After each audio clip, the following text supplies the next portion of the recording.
Bienvenidos a la Daily Hustle.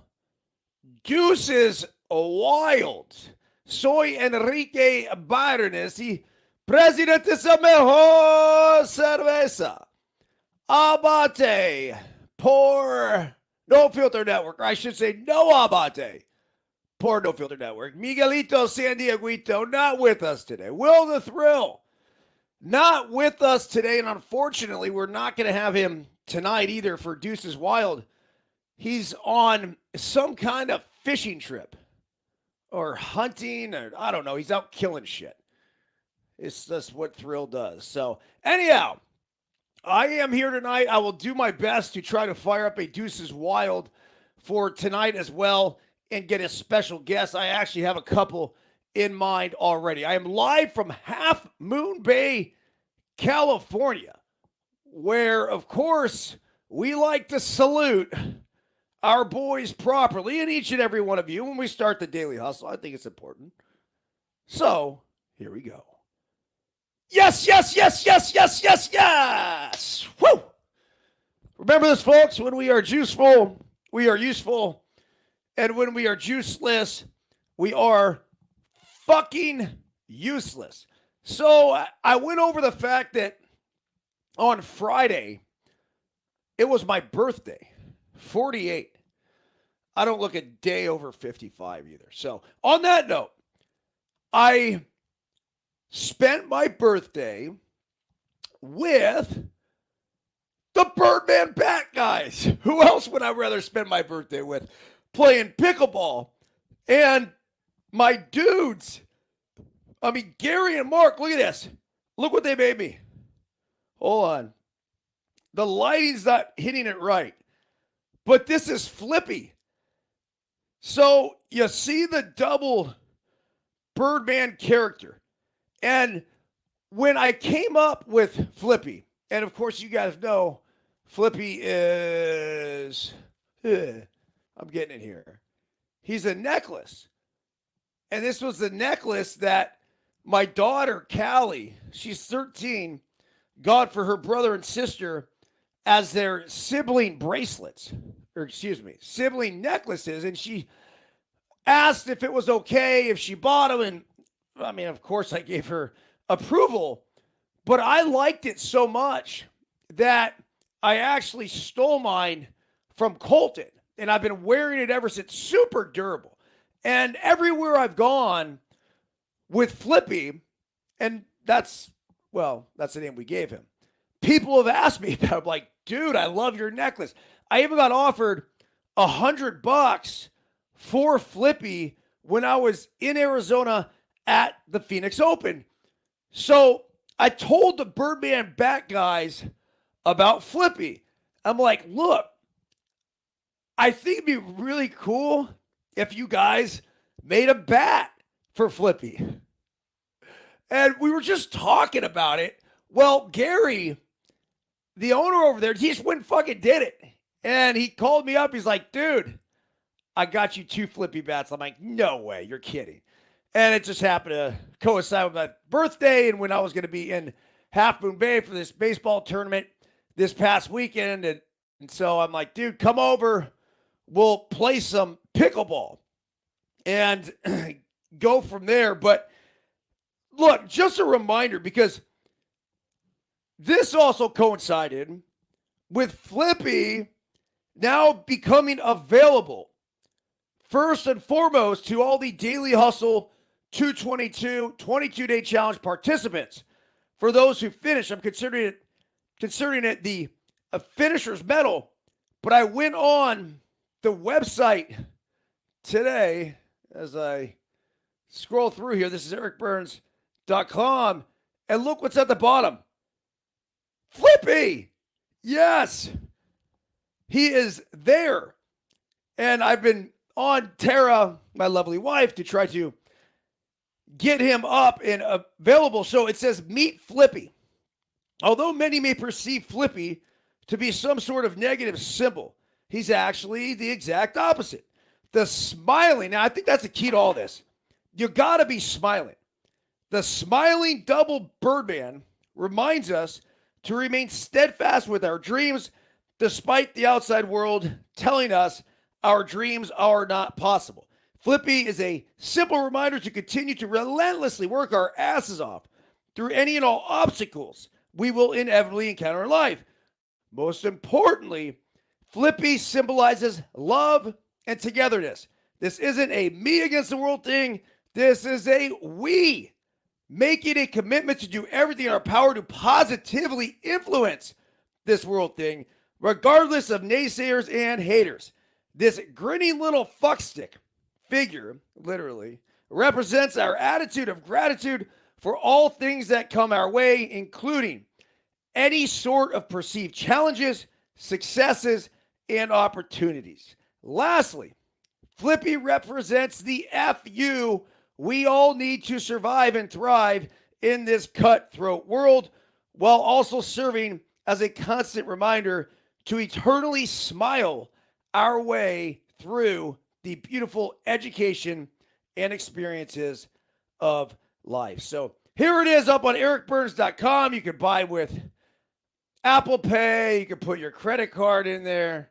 I don't know. It's not really showing up on the screen, but he's available. And I'll say this.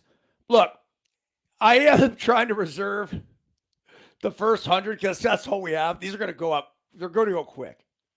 So if you participated in the Daily Hustle Challenge, 22-day challenge, in any capacity, go ahead and order if you would like. They're $22.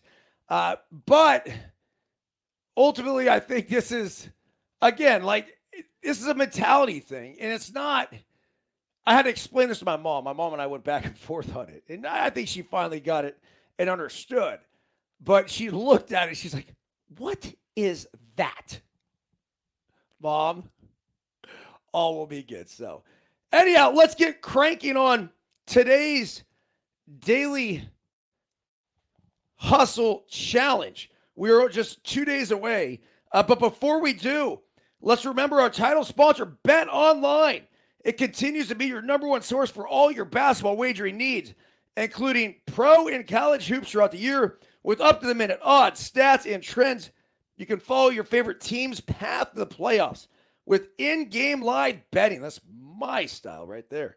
Contests and all the best player props. Experience the world's best wagering platform anytime from desktop or mobile. Head to Bet Online today to become part of the team. And remember to use the promo code BLEAV, capital BLEAV, for your 50% welcome bonus on your first deposit. Bet Online. The game starts here. And let's not forget either, the KT Tape Specialist. This is the Pro Oxygen. This is a really good shit, man. You put this on whatever area may be sore. It might be a shoulder, a back, a knee, a hip, whatever. It lifts the skin. It promotes blood flow to the area. It decreases information. I don't know if it decreases information. It decreases inflammation and thus alleviates pain. KT Tape, deflaming muscles since its creation. Go ahead and hit the QR code in the upper right-hand corner, my left-hand corner, and you can find all the latest deals right there. And, oh yeah, by the way, did I pull one out this morning? Well, I went here to try to get one. I know that. I'm looking for Verge. Yes. Spent a weekend with my guy, Jory.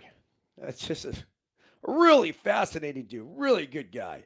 Just a go-getter on the ball. And you know what he's also on? He's on Verge. That's right. It's lemon, ginger, honey, cannabis. I don't know what the fuck's in here. But I take one each and every single morning, sometimes twice, 3 times a day. And we salute Jory.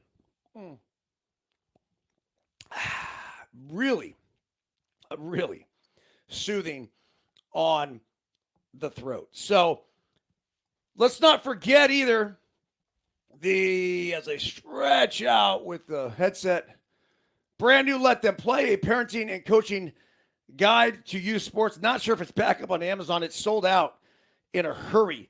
But this is a handbook that will help all parents, coaches, and players get through youth sports. Had a fantastic session yesterday at Red Morton Park where the Niners used to train. We had our tournament this weekend rained out. I take that back. We got 3 games in. We got the Friday night game in, and then we got 2 games, that was Saturday night. And then 2 games on Sunday. But the funny thing is that we got delayed for like 5 hours on Saturday. So we were supposed to play at 12:30. We showed up at 11 o'clock. And when we showed up, it wasn't raining, but they weren't playing. And then they rescheduled for, I guess it was 4 o'clock. So they rescheduled the 10:30 games for 4 o'clock. And then they rescheduled what our game was supposed to be at 12:30 for 6 o'clock. And I'm sitting around. We got all our kids, and a lot of them have traveled a great distance to come here and play. And I'm like, fuck this.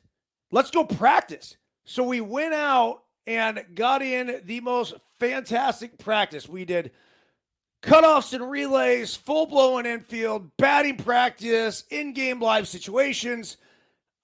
Per spare on a straw. I mean, many people would probably look at this weekend and be like, oh, it's awful, and the weather and this and that. Look, number one, the weather was not that bad, and they very easily could have played that tournament. Unquestionably. How and why they didn't is beyond me. We had that 5-hour gap, by the way, with no rain. Absolutely 0 rain in that whole time. Look, I'm stepping back from it, but I want to speak on behalf of all of the other teams that are probably not too happy with this. I empathize with them. I do. Now, we made the best of the situation by going out there and practicing. And then when we did start, we started at 6 p.m. It was cold, it was windy, and it was fucking raining. So somebody make sense of that to me, that we took 5 hours to not play.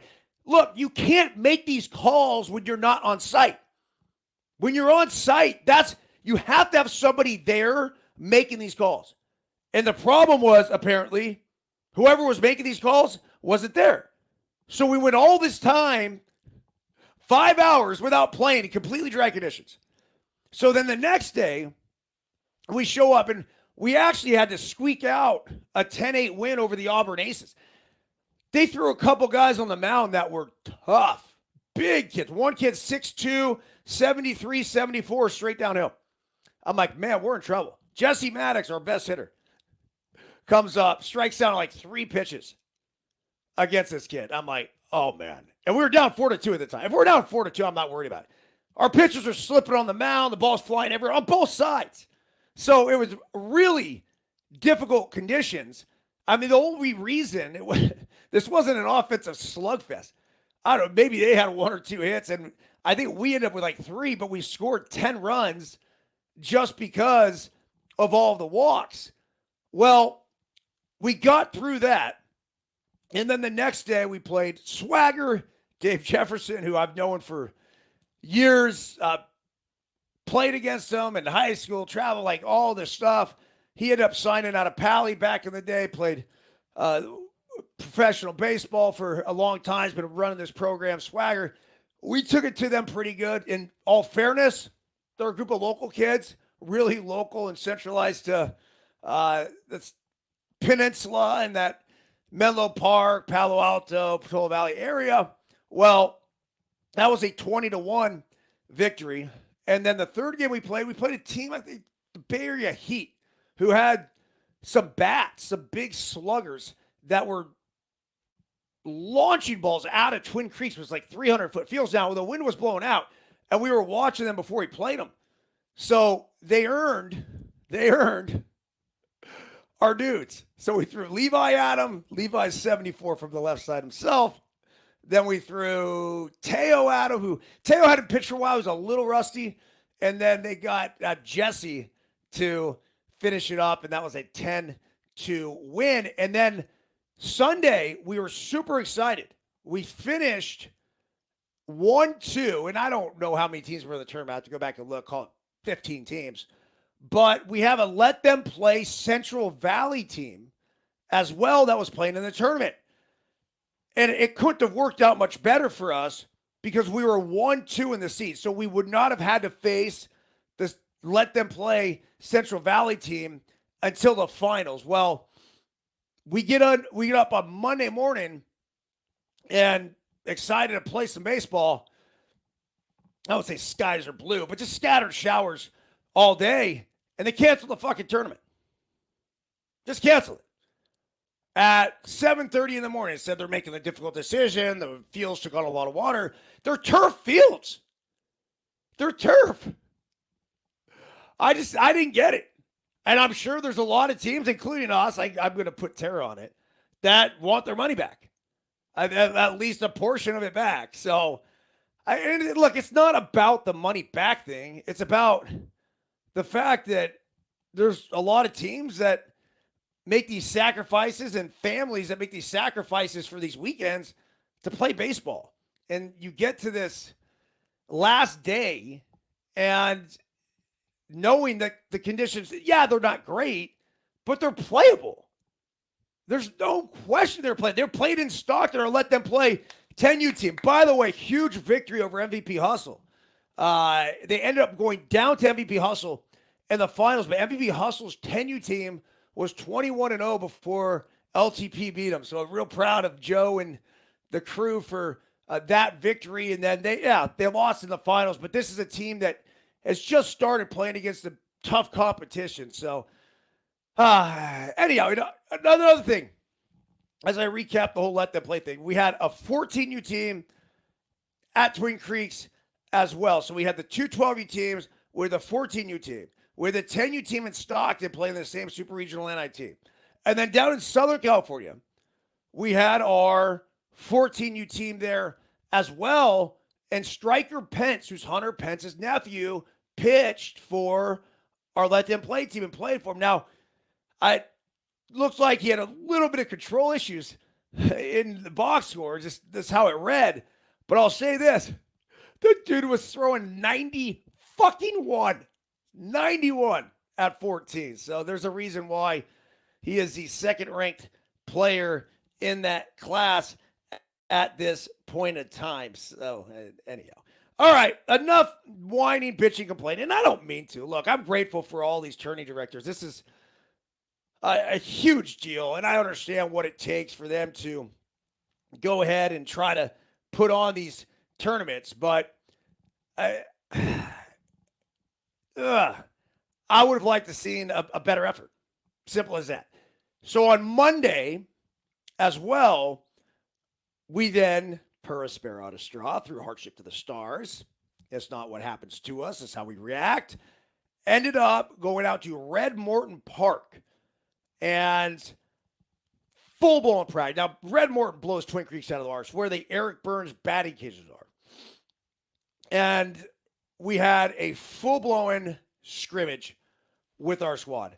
It's just an awesome opportunity to not only, teach the game and go over all the different scenarios that we try to encounter. We played an hour and a half, 2 hours in this game called Chaos, where you split the teams into three, kind of very speedball-esque, as we've talked about speedball on this show before.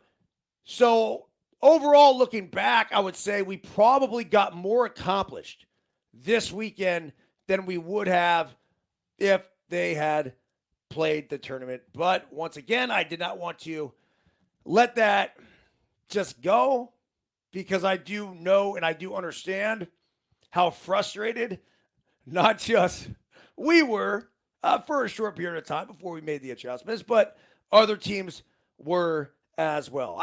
Look, control what's in your control. And if you're going to run these tournaments like that, you got to run them. If they're runnable, if they're playable, you got to play them. There's no just cop out here. That's bullshit. That's not cool.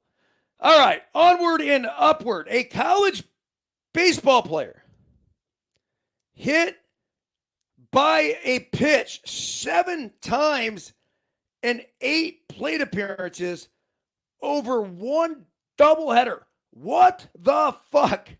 Sacramento State outfielder Matt Masciangelo won't soon forget his performance to open the 2024 season, especially with all the bumps and bruises on his body serving a painful reminder. That's because the 23-year-old was hit by a pitch 7 times in 8 plate appearances across 2 games in a doubleheader against Loyola Marymount on Friday. 3 times in game 1 in a 4-0 loss. Ooh, painful.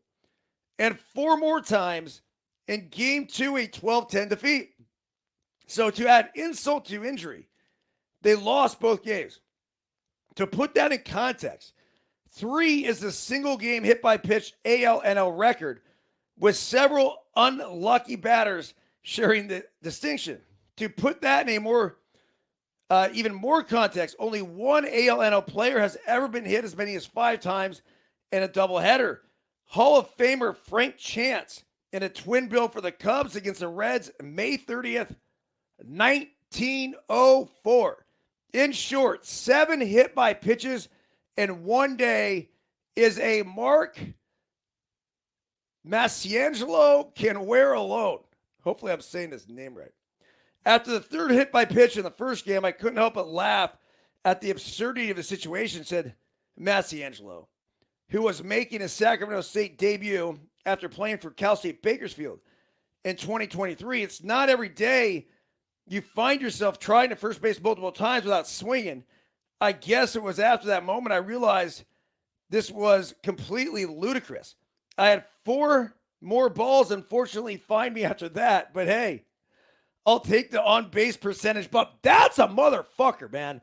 That's the shit I'm talking about. That's the attitude that these guys need to have. Of course you'll take the on-base percentage bump. Masciangelo posted a .556 on-base percentage last year. That's insane. But he was only hit by a pitch once. That's even wilder. He went 8 for 20 with 6 walks across 20 games. Well, here's the thing. As soon as I read this, I'm like, well, he's one of those dudes that must just sit there. Ball comes inside and they don't move, right? You just hear and they lean in and where it. But there's statues. But apparently not, figuring he was only hit by 1 pitch last year. And the other thing that kind of shoots out at me here is that he's 23. That's not normal. Usually college guys are done by 22. I guess we're starting to see it a lot more with reclasses and the COVID graduates that ended up, I don't know, in college for 8 years or whatever else. Major League Baseball. A guy that, let's just say, we're going to claim him as our dude. Jackson Holliday on the Orioles roster made, quote, "I'm ready as I can be." Sarasota, Florida, Jackson Holliday might be ready for the majors by the time spring training wraps up in 5 weeks. Orioles general manager Mike Elias has stated his belief that Holliday is close, sharing this offseason that there's a very strong possibility MLB Pipeline's #1 overall prospect breaks camp with the big leagues. The 20-year-old, I would think about that.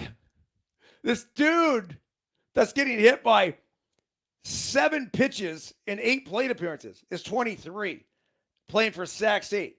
Jackson Holliday's 20, and he's on the brink of the big leagues and is the #1 prospect in baseball, playing for the Baltimore Orioles. It says, does Holliday feel he's ready to soon make his debut? Quote, yes, absolutely. Holliday says Saturday morning at the Ed Smith Complex, I'm as ready as I can be. I think Holliday won't be handed the job this spring. He'll need to go out there and prove that he's ready, as he says he is, but it's much different from last year when he experienced his first big league camp as a 19-year-old who didn't have a legitimate chance at cracking the roster. This time around, Holliday has a full minor league season under his belt, one in which he climbed 4 levels, going from single A Delmarva, 14 games, high A Aberdeen, 57 games, double A Bowie, 36 games, and triple A Norfolk, 18 games. It's a little more exciting, right? Holliday said in spring. I mean, it's pretty neat to be in this position, excited to be in this position. Obviously, to make the big leagues out of camp would be pretty awesome. It's encouraging and exciting. So if you're questioning, well, why would the Orioles rush this 20-year-old who just got drafted last year to the big leagues? He's earned it. Simple as that. He put up numbers that were eye-popping. 323 batting average, 442 on base percentage, 499 slugging, slash line, 30 doubles, 9 triples, 12 homers, and 75 runs driven in 125 games. He comes in, he works. I mean, he's an amazing ball player and one of the best young kids I've seen play, said left-hander Cade Pavich, the Orioles' number 10 prospect who spent time with Holliday and Bowie, Norfolk, the past two spring trainings. It's great to have him on our side. Last year, Holliday played mostly shortstop, his natural position, appearing in 98 games, but he also got 20 starts at second base, where Elias said the 2022 number 1 overall pick would be spending a lot of time this spring. The Orioles would like to have a left-hand hitting option at second after losing Adam Frazier in free agency. And Holliday could slide into that spot very nicely. During the offseason, while at his massive home training complex in Stillwater, Oklahoma.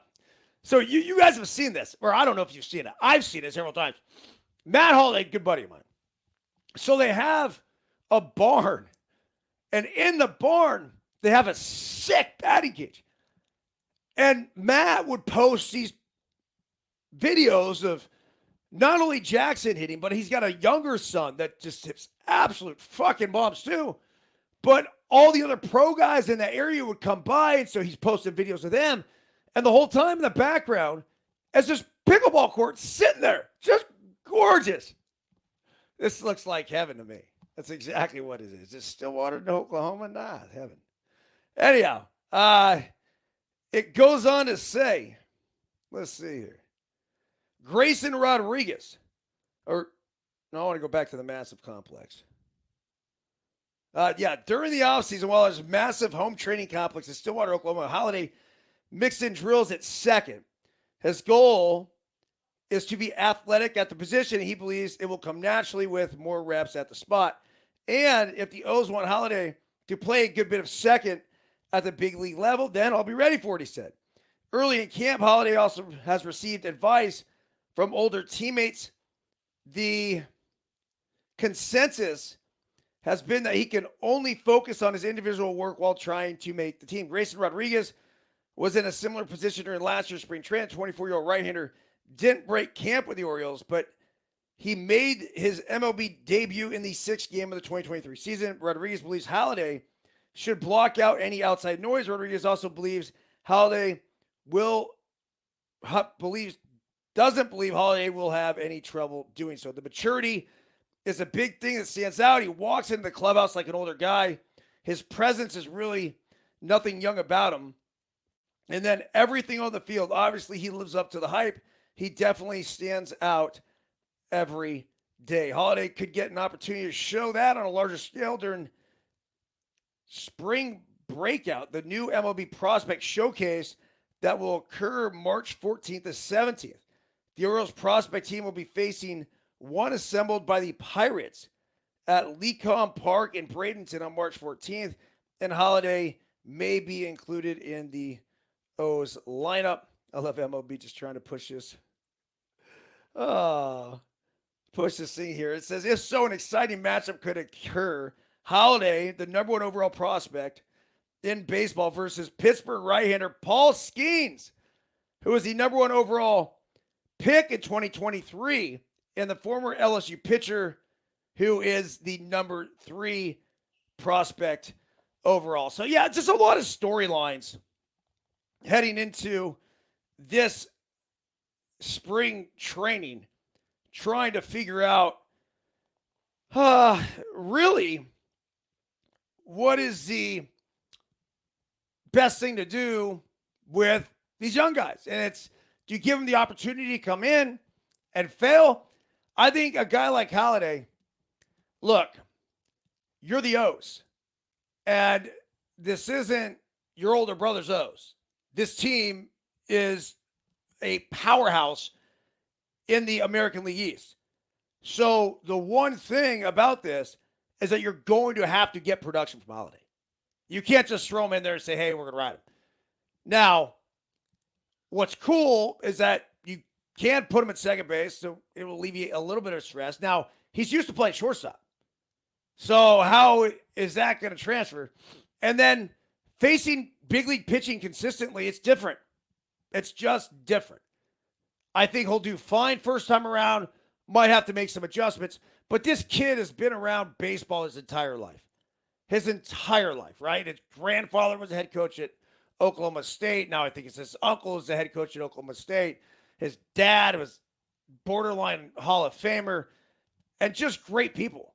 Great people. They love the game.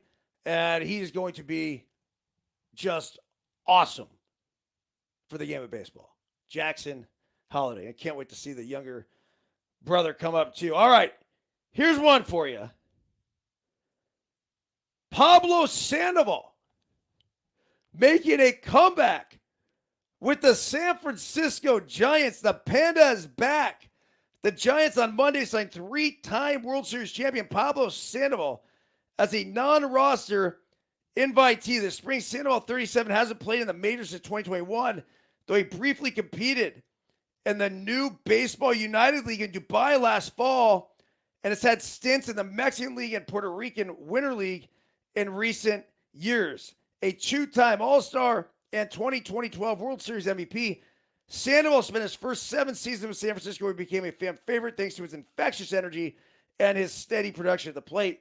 He famously launched 3 homers, including 2 off 3-time Cy Young Award winner Justin Verlander in Game 1 of the 2012 Fall Classic, and then caught the last out of the World Series 2 years later. Okay. Hey, I'm rooting for him. I hope it works out. I really do. Pablo Sandoval is a guy like a Jackson Holliday, right? They're good for the game of baseball. That infectious energy, super positive. I mean, you're bringing back a World Series MVP.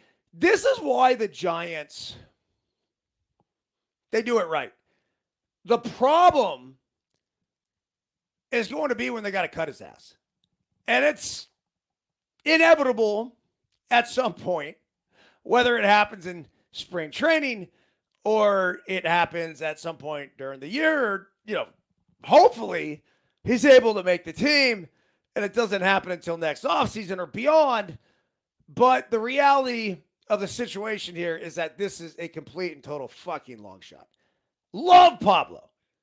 Love the fact that he went to that league over there in the Middle East and was hitting nukes. Just awesome. But this ain't Dubai. It's the big leagues.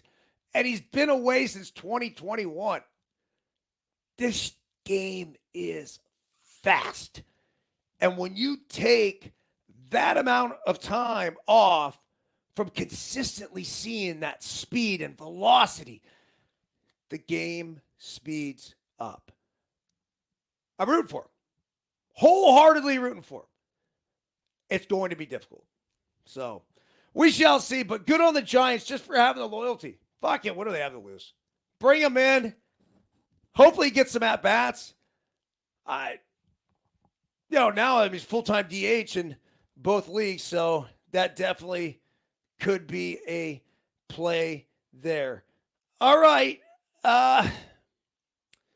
Here is something really interesting. I mean, just for fun, if you're a fantasy player, let's go over the top fantasy players for this year. I mean, does anybody have a guess at who's number one? It's not even really close. Obviously, we know the value of stolen bases in fantasy baseball. So Ronald Acuna Jr. takes the top spot. And I don't know if this is a projection. I guess it is.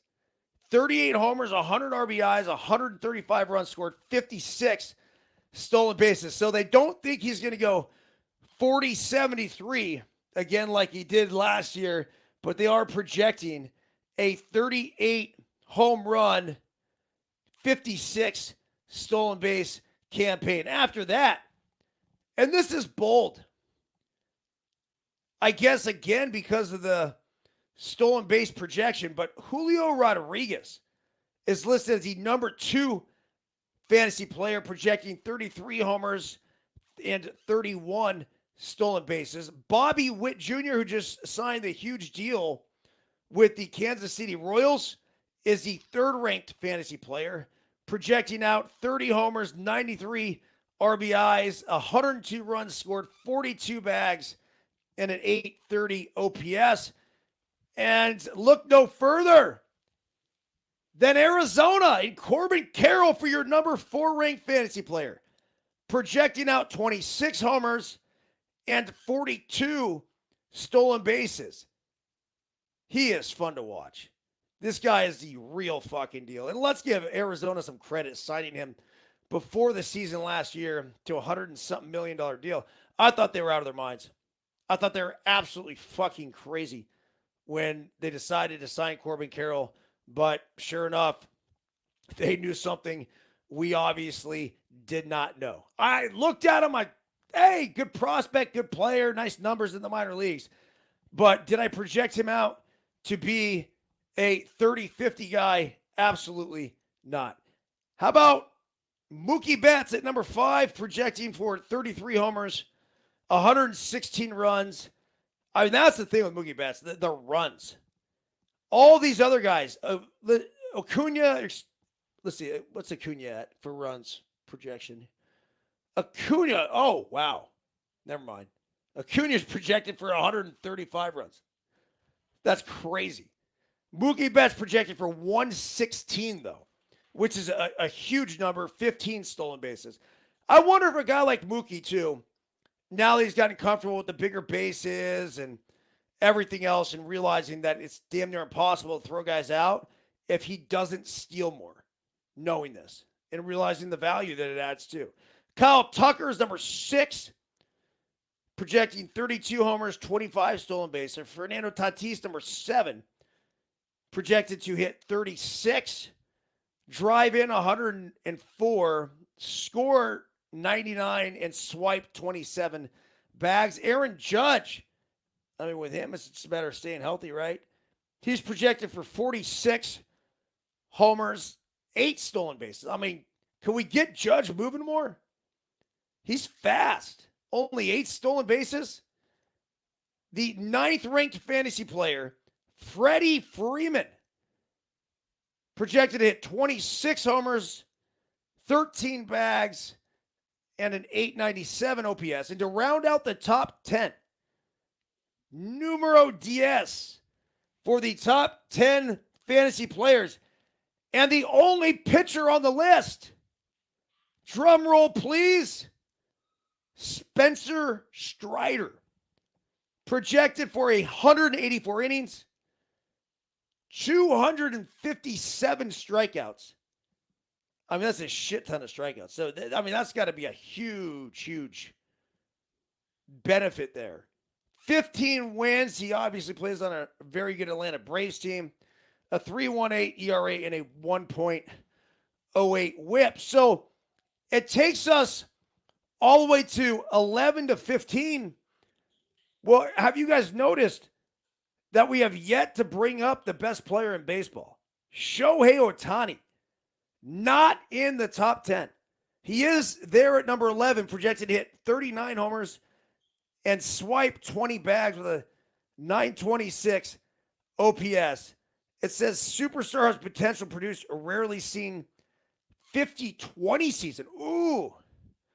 We've seen the 2050 season. I actually had one myself. One of 11 guys, I guess now 12. But we haven't seen, or rarely seen, I guess, the 50-20. Juan Soto is at number 12. He's with the Yankees for the first time. Look, Soto's at his best when he's going to left center. Everyone's making a big deal about him in Yankee Stadium, the short porch. I'm like, this dude wears out left center. So I don't know how much Yankee Stadium is going to help him. He is projected for a 984 OPS and, like I said, 39 homers and 11 bags.